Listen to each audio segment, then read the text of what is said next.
Okay, so I want to talk a little bit about Brianna Wu and to contrast something that she said. I'm going to play you a clip from an interview in a second with the kind of vibe that I've got off Anita Sarkeesian and just contrast the two. Before I do, I've not commented on Gamergate. Partly because although I'm interested in video games, I've been interested in video games ever since I was a kid.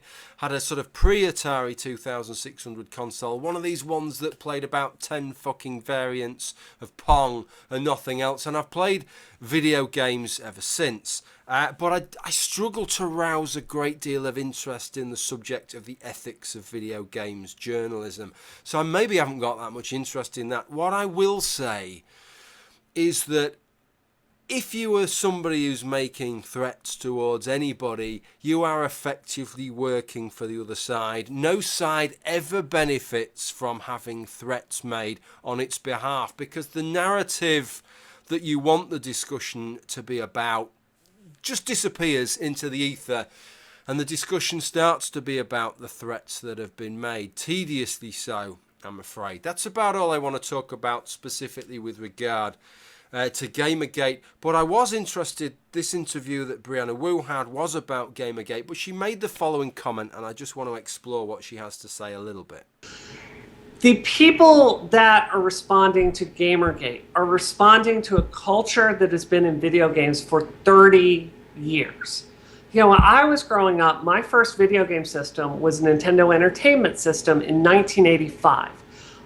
You know, this was a system that started with Princess Peach being kidnapped and, you know, a damsel in distress. And it quickly became this culture that was, you know, women as very sexualized trophies as your reward. Players almost always being male. Games marketed to men. I can remember being a child and being in an arcade and there being a game called Smash TV where your reward for beating the game was going into the Pleasure Dome, where your muscle-bound male character sat on a throne with bikinied women, like, lauding him after he beat the game. And there were huge posters in the arcade promoting this.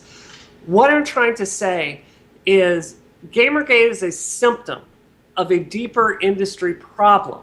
My question, though, is... Hold on, let me finish. I'll take all the time you need. Right now, games are made for men, developed for men, and marketed for men. And it's signaling to the games are a space for men. That has the consequence that when women like myself come in here and ask to be represented, gamers feel like it's their space, which is why you see Gamergate's, frankly, feminists raising these issues. Does that make sense to you? Do you see the broader picture? Okay, so that was an interview with Brianna Wu, and I apologise for any jerkiness on the foot. I'm just fucking with you there. I apologise for any jerkiness on the footage there. That was on the original. What I want to do is to contrast and compare what Brianna Wu says there, or what I think she's saying, with the thrust that what I've got from Anita Sarkeesian. What I really need to do first, I have to do this, is just to set out my stall with regard to Anita Sarkeesian a little bit first. So let me say that I am not entirely Anita Sarkeesian. It riles me the way she doesn't seem to want to debate or be involved in discourse. She wants to lecture. She just wants to have her say. And really, if everybody else shut up, I don't think she'd be that bothered. She's not interested in having any kind of discourse on this or listening to people that disagree with the arguments that she makes. That's how it comes across to me, in any rate. I've seen several of her tropes videos. I object to quite a number of the conclusions that she reaches, even though I don't necessarily always dispute the evidence, but I don't always disagree. I went into one of her videos, the Ms. Male trope, in a negative frame of mind. I'll admit that, having watched a couple of her other videos, but she sold me on that one, right? I'm open-minded enough to have been sold on that one. I could see the argument she made, and I could see why that limits female character development and female character involvement in games. And I agree that women need original characters that are made and not just female or feminized versions of male characters. So she sold me on that one.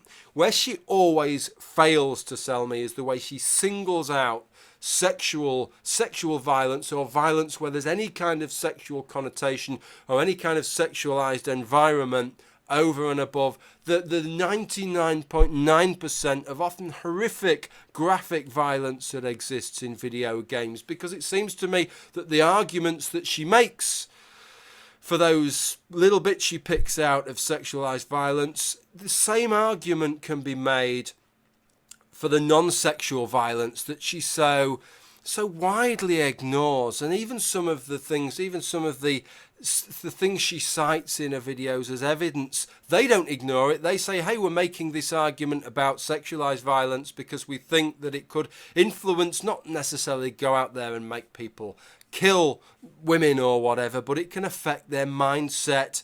And we're making the same argument that this other study has made with regard to non-sexual violence. So if they can be honest, why isn't Anita honest about that and admit that it's violence in video games that's objectionable to her from her perspective, not just sexualized violence? So that sets my stall out with regard to Anita Sarkeesian.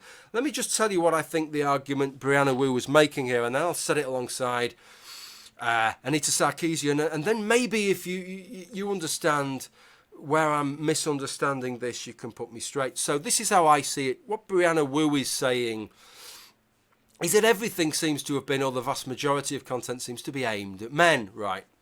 And she's not happy with that. She thinks there's a market out there for material that's aimed at women, and so why shouldn't that be fulfilled? Why shouldn't there be these games for women? Why shouldn't there be this content for women? Why shouldn't there be more women-specific video games other than little puzzle games, right? But there might be whole genres which perhaps, women aren't catered for. And I can kind of get that. It's as if, to give you an analogy, and I picked this analogy deliberately, I went into a newsagent's with Brianna Wu and we had a look. We're looking at the men's interest magazine section. And she says, look at all these magazines. They're all aimed at men. They're all full of cars and they're full of sport and suits and aftershave and tits and all the kind of things that men are going to be interested in. But there's no interest for women here. Surely there should be some magazines that are aimed at women.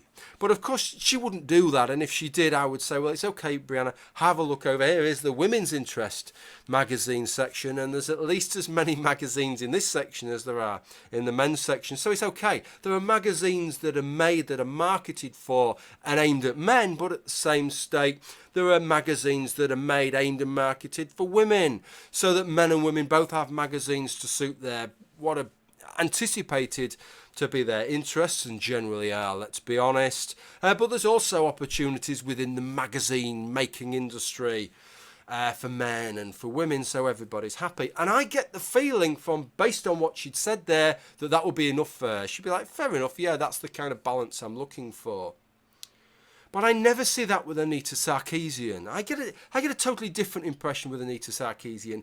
I get the impression with Anita Sarkeesian that she's not interested. If you presented this utopian ideal that here are some games that are made for everybody, okay, and these will appeal to men and women. Here are some games that are made for men, and they include all the things that men are going to want to see in games that are going to appeal to men, including women in sexualized clothing and all these other things. And here are some games that are made to appeal to women, right? The same number of, say, AAA titles and everything, but are made to appeal to women. Maybe these have got hunks just in little thongs and with a little dicky bow and the little cuffs, perhaps. But other than that, nothing else on. These are made to titillate women in every aspect. I get the impression that Anita Sarkeesian still wouldn't be happy because she's not interested just in giving her the content that she wants. She's interested in imposing her wants on everybody else as well. In other words, she's more interested in telling us what we can't have, what we shouldn't be looking at, what she doesn't think that as adults we should be allowed to be looking at, as she is championing the kinds of things that she wants to see, because those are the kinds of things that she wants in the games that she plays. So that seems to be a little bit of a difference to me. But look, I don't claim any expertise in that. That's just the vibe that I get off these two individuals. So if you think I'm wrong, please let me know. Thank you for watching this video. It's a really interesting discussion, all of this, and the different ramifications for it. God knows where the fuck it's all going to end up. Thanks for watching, and bye for now.